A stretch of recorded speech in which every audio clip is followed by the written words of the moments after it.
deviens pas MVP juste parce que c'est un titre et c'est super. Alors je ne me prononcerai pas. C'est vrai que ça ressemble à une secte dit comme ça. Je suis vraiment un geek. Est-ce que vous souhaitez démentir? Qui me manque beaucoup. Si tu devais être chef de produit chez Microsoft, tu choisirais quel produit?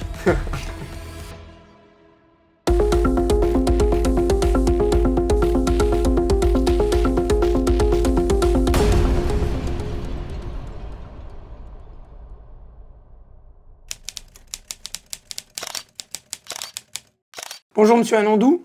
Bonjour monsieur. Vous êtes ici pour quelque chose, vous savez pourquoi? Pas du tout. Je vous le dirai plus tard. Est-ce que vous pouvez me donner nom, prénom, âge, profession et parcours scolaire en 1 minute? Anandou Kevin, 33 ans, je suis senior digital advisor chez Expertime, la même boîte que toi. N'en dites pas trop. D'accord. Et bac plus 5 en informatique. Ok. Donc vous êtes là parce que vous avez été renouvelé pour votre MVP. Yes, c'est vrai. Ça veut dire quoi MVP?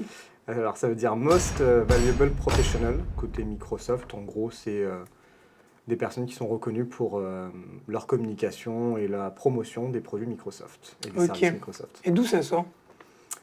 Comment ça? Ça sort de chez Microsoft. Un peu de calme, monsieur. Pardon. Et donc, si moi, par exemple, je paye pour devenir MVP, vous pensez que c'est possible? Alors, tu n'iras pas très loin avec une carte Monopoly. Mais non, c'est pas possible. Tu peux pas monnayer et négocier. À 3 cartes, peut-être, ça va dépendre. En fait, non, tu peux pas monnayer et négocier pour être MVP. C'est vraiment la reconnaissance à la fois de tes pairs, mais aussi de Microsoft, de ton expertise, mais aussi de tes capacités en termes de communication, vulgarisation et comment est-ce que tu promeus les technologies Microsoft au plus grand nombre. Donc c'est à la fois pédagogique, promotionnel et tout, et non, c'est au mérite. Ok, dommage. Je voulais être MVP Xbox pour pouvoir jouer sur mon temps de travail, un peu comme toi avec Copilot. Ok. Depuis quand Microsoft fait ça?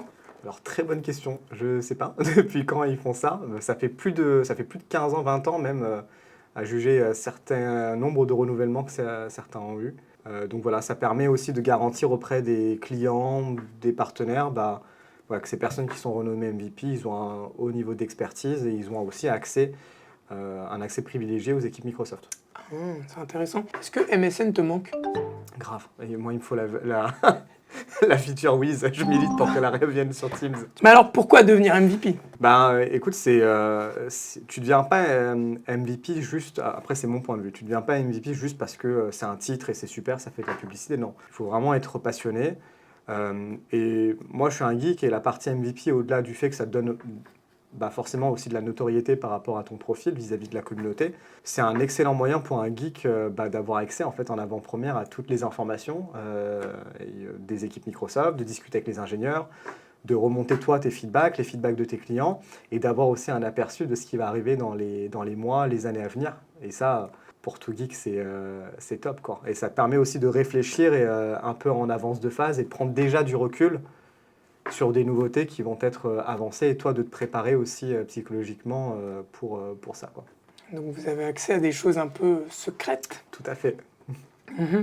Parce que moi j'ai entendu d'une source proche que les MVP c'était un peu une petite secte secrète qui se réunissait une fois par an à Seattle dans le but de répandre les produits Microsoft partout dans le monde. Est-ce que vous souhaitez démentir? Alors je ne me prononcerai pas là-dessus.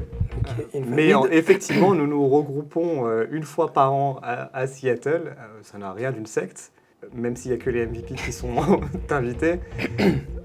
Voilà, mais ça donne l'occasion de se retrouver entre MVP. C'est vrai que ça ressemble à une secte dit comme ça, mais de se retrouver en tant qu'MVP et de surtout faire connaissance et passer du temps avec les équipes de Microsoft. Tu as tout un tas de conférences auxquelles tu peux assister. Qui sont toutes sous NDA, donc ça continue de ressembler un peu à une... Secret. Mais voilà, mais c'est vraiment cet aspect communautaire qui est très intéressant quand tu vas au MVP Summit. Sans transition, autre rumeur, j'ai entendu de sources proches de vous, qui souhaitent rester anonymes, d'accord, que depuis votre nomination, vous facturez les one-to-one avec les membres de votre équipe.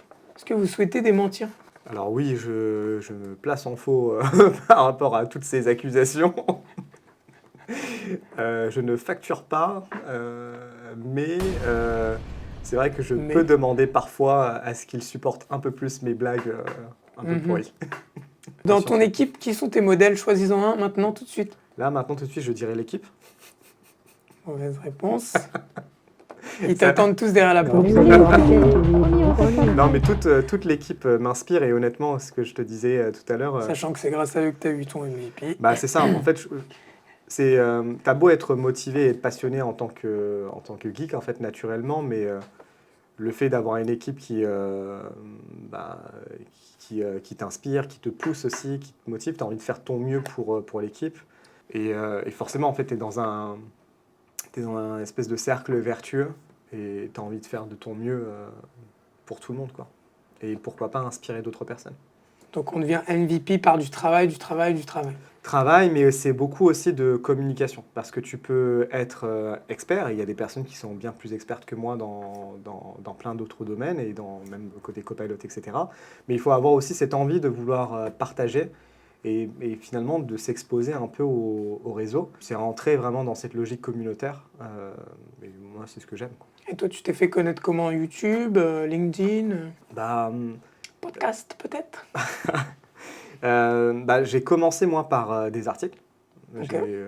Moi, ça a été le moyen pour moi de me lancer en fait dans cet aspect communautaire. Après des articles, j'ai commencé à animer quelques conférences dans des événements comme le Modern Workplace Conférence Paris par exemple. Et après, de fil en aiguille, avec certaines personnes dont je nommerai pas le nom, on a créé et ça m'a permis de participer à des nouveaux contenus, en fait, des nouveaux médias, donc comme les Têtes dans le Cloud par exemple, par le biais de YouTube, ou les petites sagas qu'on a fait autour de Copilot, du GreenOps. Une autre secte?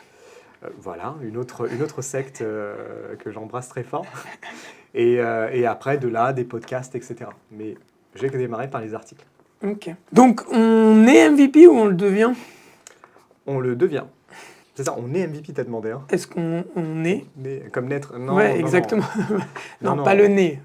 On sent pas le MVP. On devient MVP à force de persévérance et de passion. Du coup, au final, ce MVP, est-ce que ce serait pas le MVP de votre équipe plutôt que vous? Clairement, j'aurais jamais pu être MVP si c'était pas pour mon équipe, pour Expertime et pour la personne aussi qui m'a parrainé. J'ai entendu que quand on postule pour le titre de MVP, on choisit des spécialités. Oui, tout à fait. En fait, on doit choisir la technologie pour laquelle on souhaite devenir MVP. Moi, j'ai choisi Microsoft 365 et Microsoft 365 Copilot. Ok. Et du coup, par rapport à ça, il faut ensuite prouver pourquoi est-ce qu'on se sent prêt, apte, c'est ça, à être MVP. Du coup, ça passe par une lettre de motivation. Pourquoi est-ce que tu as envie d'être MVP? Ok. Qu'est-ce que tu penses apporter à la communauté, potentiellement? Et comment est-ce que tu comptes faire profiter de l'information et du rayonnement en fait, que tu as en tant que MVP auprès de ta communauté? Et derrière, tu dois aussi montrer les actions que tu as mis en place. Et du coup, c'est montrer qu'est-ce que tu as publié, dans quelle conférence tu as participé, ce genre de choses.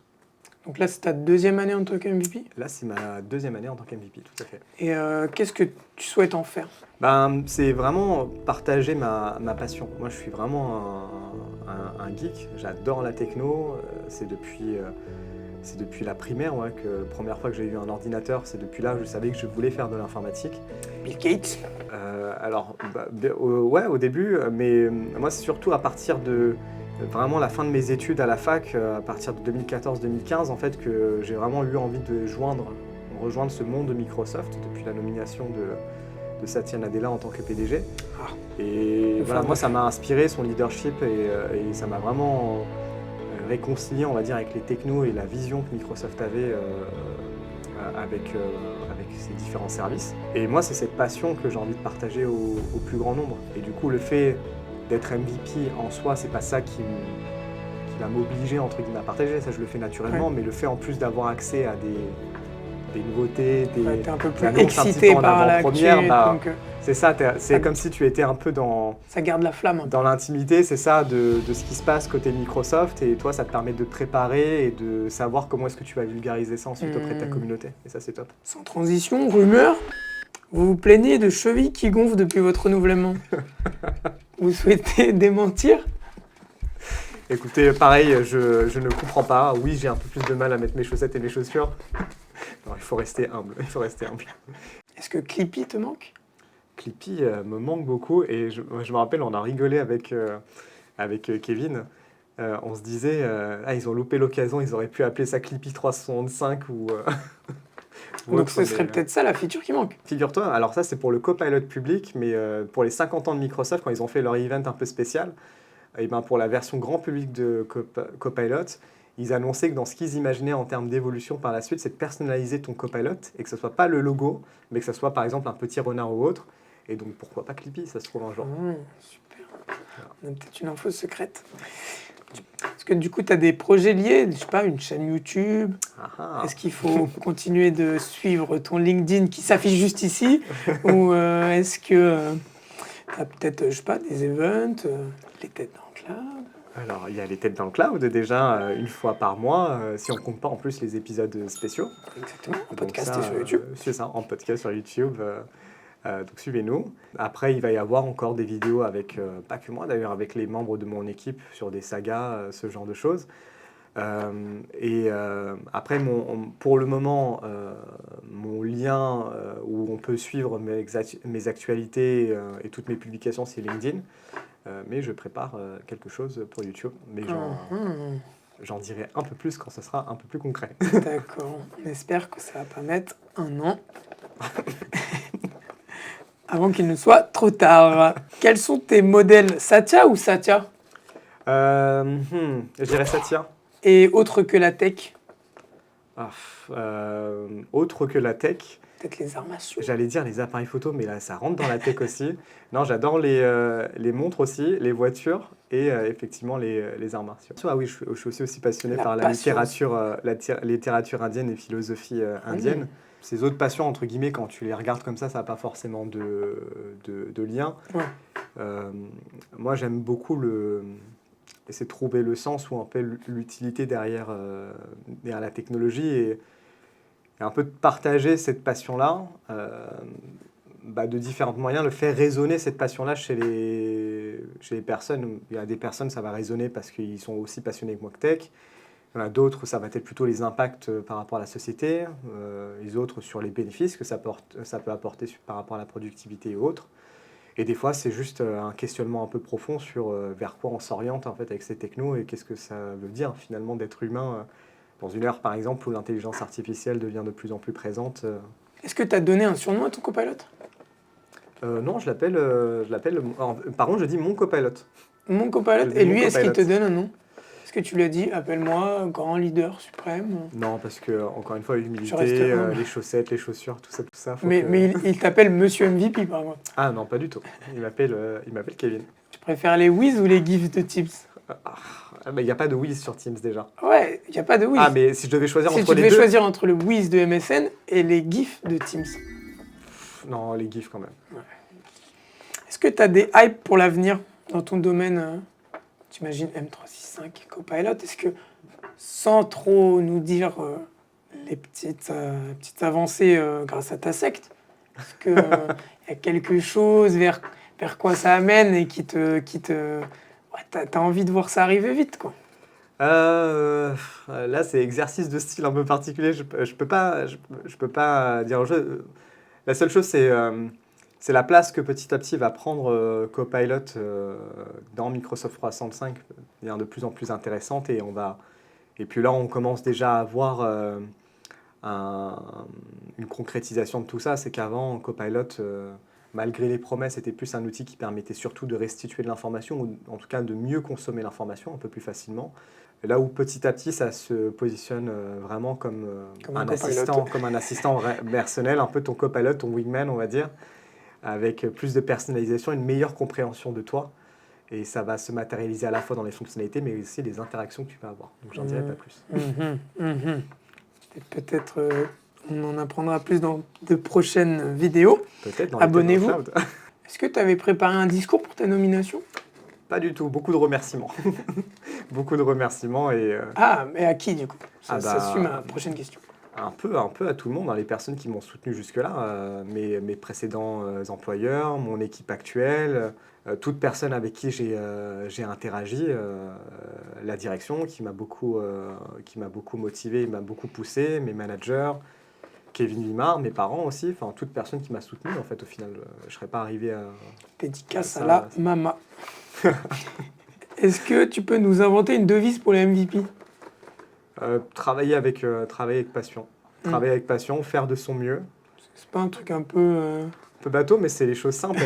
C'est les choses simples. En plus, ça peut s'appliquer finalement à n'importe quoi, pas forcément MVP, à n'importe quel... Ah, je voulais dire communiste. Si... si tu devais être chef de produit chez Microsoft, tu choisirais quel produit? Ah, facile. M365, M365 Copilot, les deux sont liés. Et est-ce que tu changerais quelque chose du coup? Est-ce que... Ah, quelque chose dans les... Ouais, est-ce qu'il y a une petite feature que tu pousserais toi ou je sais pas, tu vois? Bonne question. N'importe quoi. Une feature... En Ouais. fait, c'est au-delà de juste des features... C'est toi qui gères la roadmap.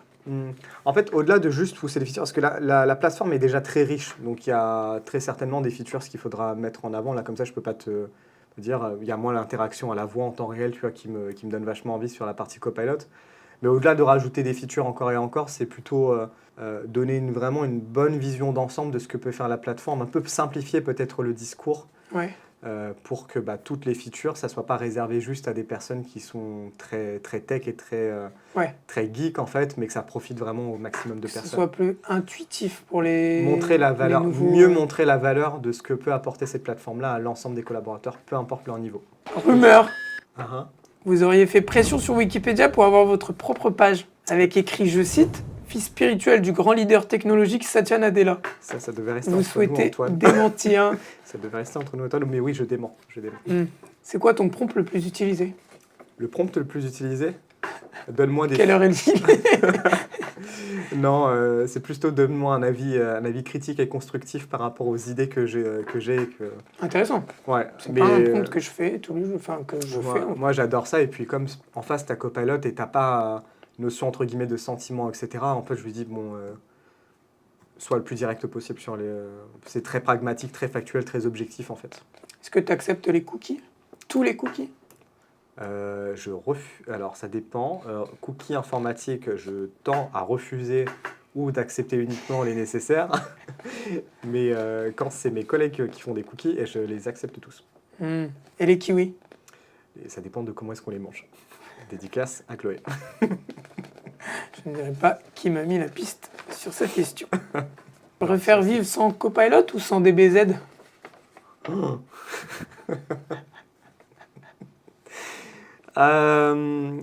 Professionnellement sans DBZ, personnellement, j'allais dire non, Copilot quand même. Mais DBZ, on va dire, j'ai eu ce que T'as j'avais. vécu sans Copilot? J'ai vécu Putain, sans Copilot, tout à fait, mais j'ai appris beaucoup, on va dire, de DBZ. Donc maintenant, c'est ancré et à moi de perpétuer la tradition, donc avec Copilot. Voici un dé. Ok. Il n'est pas truqué. Ok. Si tu ne fais pas 6, ouais. Je lis qu'une vidéo de toi en mode Dragon Ball Z qui devait sortir et qui n'est finalement jamais sortie. 2, 1.